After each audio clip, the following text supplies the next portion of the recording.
जय श्रीराम. आज श्रीरामचरितमानस भाग 107. रामे चित्तलयः सदा भवतु मे, भो राम मामुद्धर.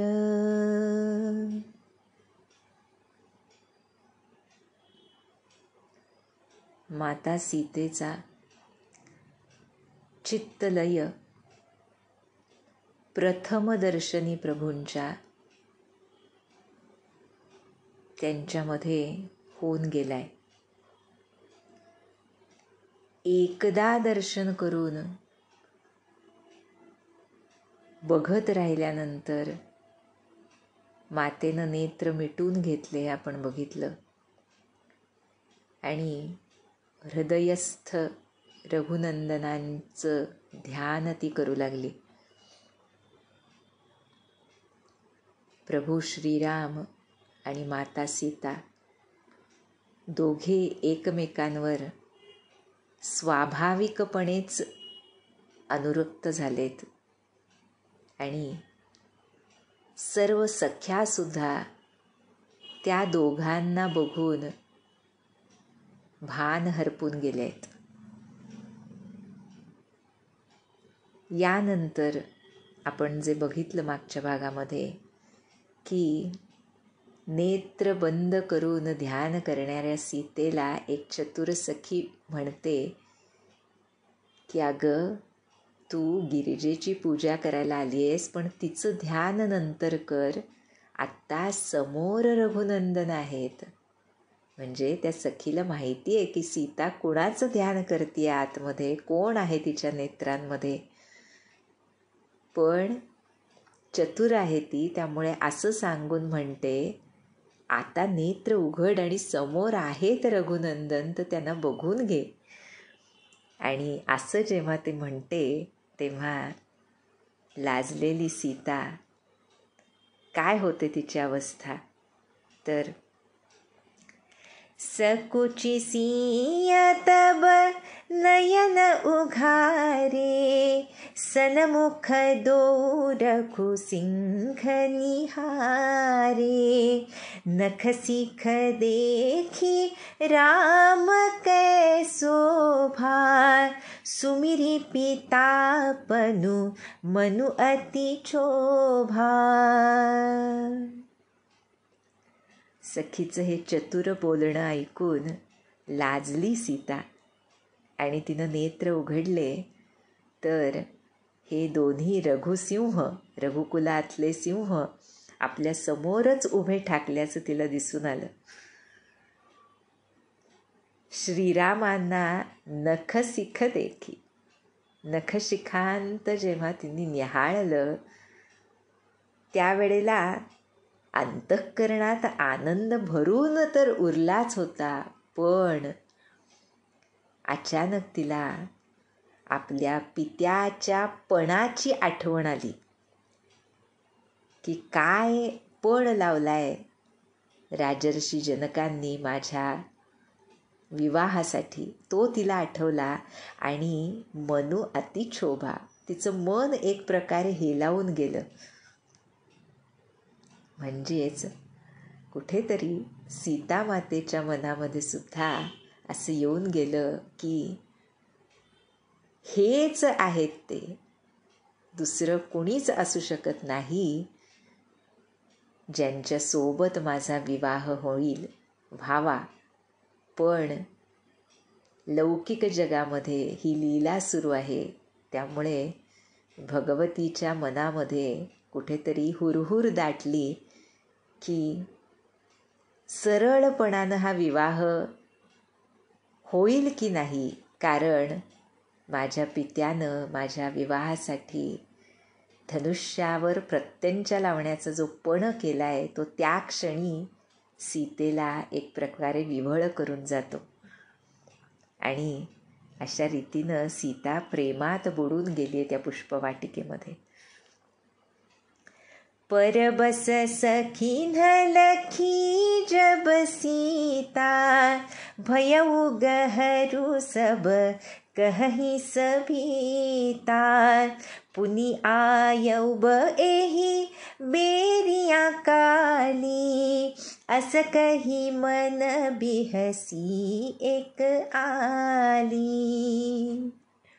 सख्यांना थोड्या प्रमाणात का होईना सीतेची मनोदशा कळत होती.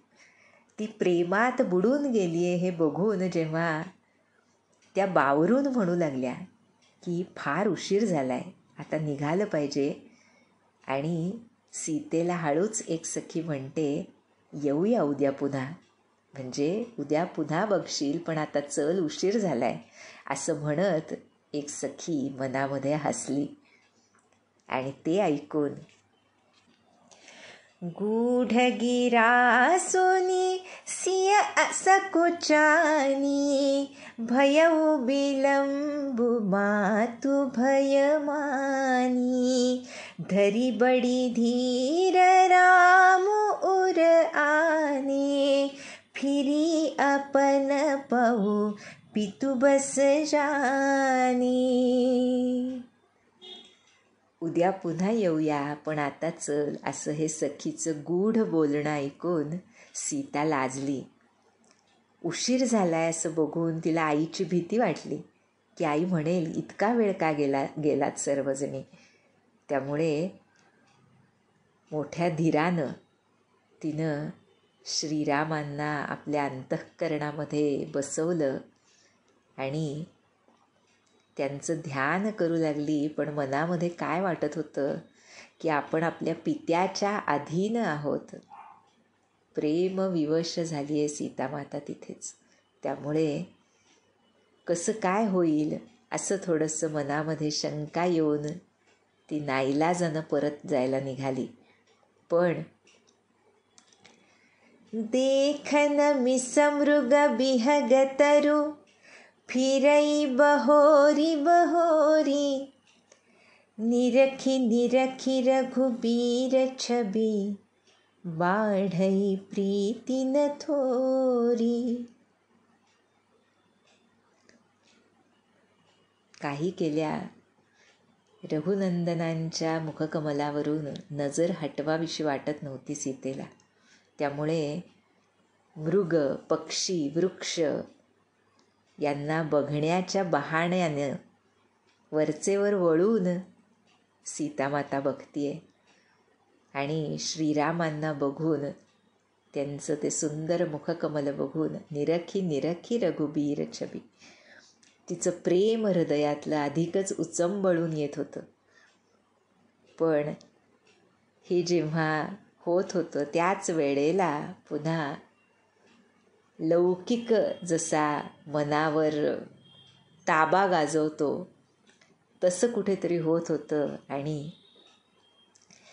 जानी कठीण शिव चाप बिसूरती चली राखी उर श्यामल मूरती प्रभु जब जात जानकी जानी सुख स्नेह शोभा गुण खानी परम प्रेममय मृदुमसि कीन्ही चारु चित्त भीति लिखिनी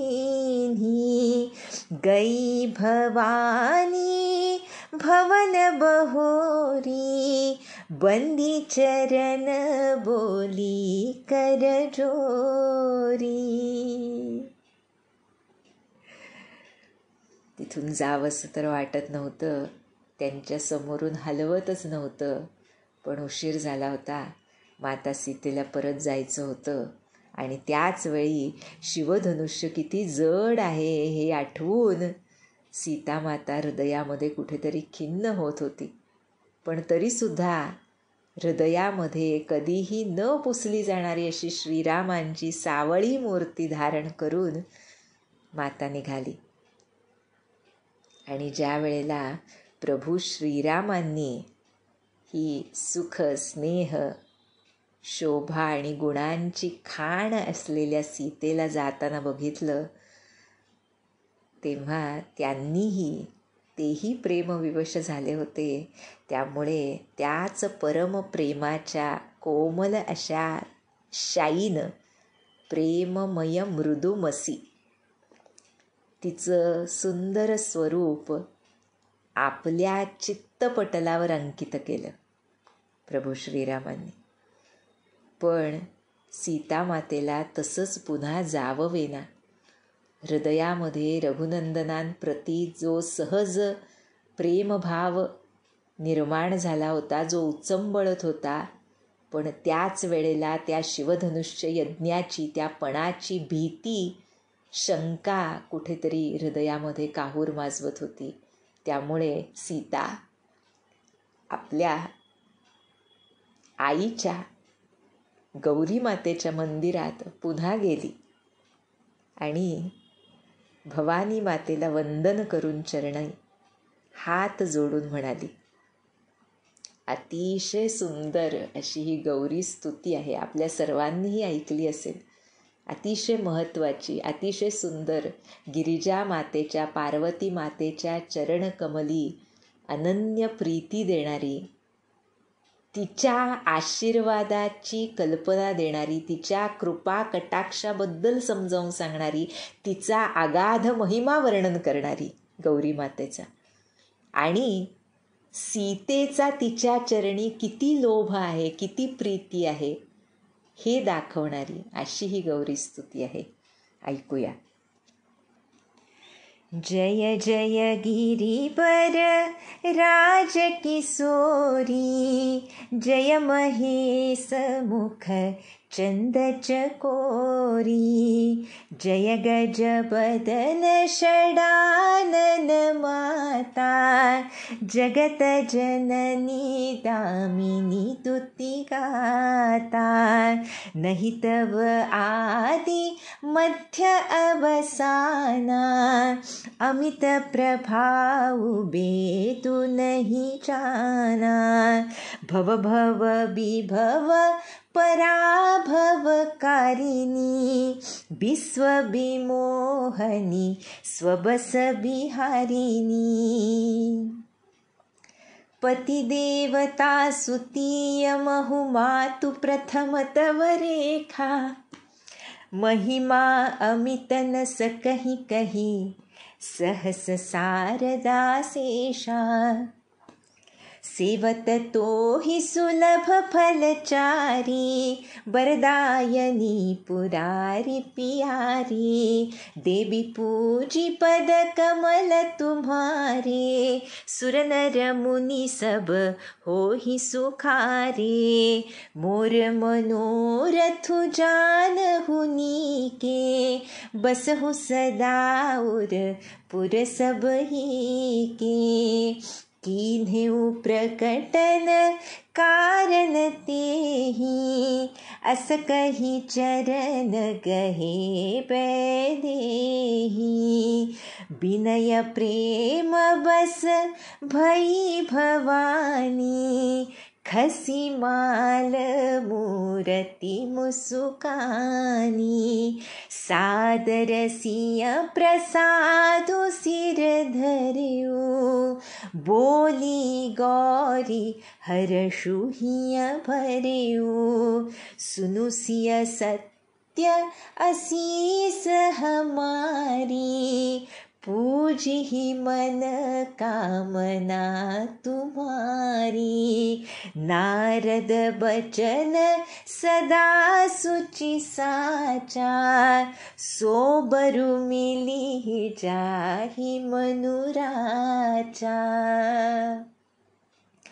मनु जाहि राचियो मिलिहि सोबरो, सहज सुंदर सावरो, करुणा निधान सुजान सीधु, सनेहु जानत रावरो, एहि भांति गौरी असीस सुनिसिय, सहित ही हर्षियली, तुलसी भवानी पूजी पुनि पुनि, मुदित मन मंदिर चली, तुलसी भवानी पूजी पुनि पुनि। मुदित मन मंदिर चली, तुलसी भवानी पूजी पुनि पुनि। मुदित मन मंदिर चली, मुदित मन मंदिर चली, मुदित मन मंदिर चली।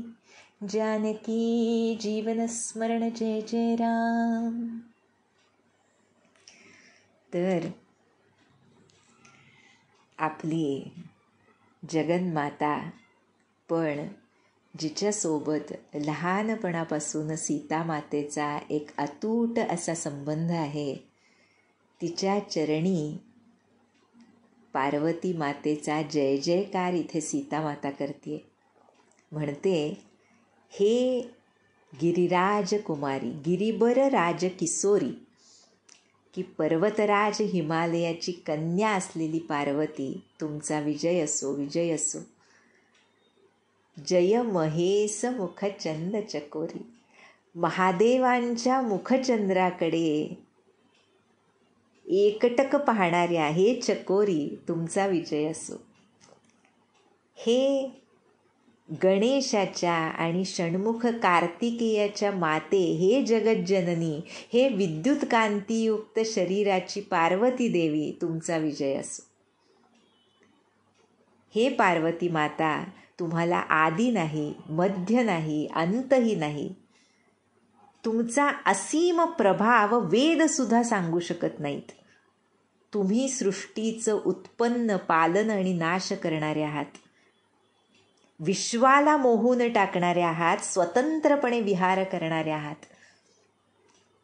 पण हे माते, पतीलाच इष्टदेव मानणाऱ्या स्त्रियांमध्ये तुम्ही अग्रगण्य आहात. तुमची प्रथम गणना होते. तुमचा अपार असा महिमा हजारो सरस्वती आणि शेषनाग सुद्धा सांगू शकत नाहीत. हे मनोवांछित वर देणाऱ्या भवानी माते, तुमची सेवा केल्यानं भक्तांना चारही पुरुषार्थ सुलभ होतात. हे देवी, तुमच्या चरणकमलांची पूजा केल्यानं देव, मनुष्य, मुनी सर्वजण सुखी होतात. हे माता, हे माझी पार्वती आई, माझं मनोरथ तुम्ही चांगल्या प्रकारे जाणता. कारण तुम्ही नेहमीच सर्वांच्याच हृदयरूपी नगरीमध्ये निवास करता. तुम्ही ते जाणता म्हणून मी ते उघड केलेलं नाही गाई, असं म्हणत जानकीनं मातेचे चरण धरले. आणि जानकीच्या हृदयामधला भाव, तिची रघुनाथांप्रती असलेली अनन्य अनादी अशी प्रीती आणि आपल्या गिरिजा मातेच्या चरणीचा भाव बघून, तिचा विनय आणि प्रेम बघून गिरिजा माता प्रसन्न झाली. त्याच वेळी तिच्या गळ्यातली माळ, हार खाली पडला आणि त्या मूर्तीमधून गिरिजेनं स्मितहास्य केलं. अतिशय आदरानं सीता मातेनं तो प्रसाद, तो हार आपल्या शिरावर धारण केला. आणि असं ते बघून, सीतेला बघून गौरी मातेचं मन आनंदानं भरून गेले. बोली गौरी हर्षु हिय भरेऊ, हृदयामध्ये आनंद भरून गौरी माता म्हणाली. काय म्हणाली? हे सीते, मी मनःपूर्वक तुला आशीर्वाद देते, ऐक. पूजी ही मनकामना तुम्हारी, तुझी मनोकामना पूर्ण होईल. तुला माहिती आहे ना, नारदांचं वचन नित्य पवित्र आणि सत्य असतं. त्यामुळे ज्यांच्यावर तुझं मन अनुरक्त झालंय तोच वर तुला मिळेल. सो बरू मिलीही जाही मनुराच्या. ज्याच्यावर तुझं मन अनुरक्त झालंय तोच सहज सुंदर सांवर, स्वभावतःच सुंदर सावळे श्रीराम तुला मिळतील. तुला माहिती आहे ना, गौरी माता सांगते बरं सीतेला की ते दयेचे भांडार आहेत, सर्वज्ञ आहेत, तुझं शील आणि प्रेम जाणणारे आहेत. आणि हा आशीर्वाद ऐकून जानकी माता हरखून गेली, आनंदभरित झाली.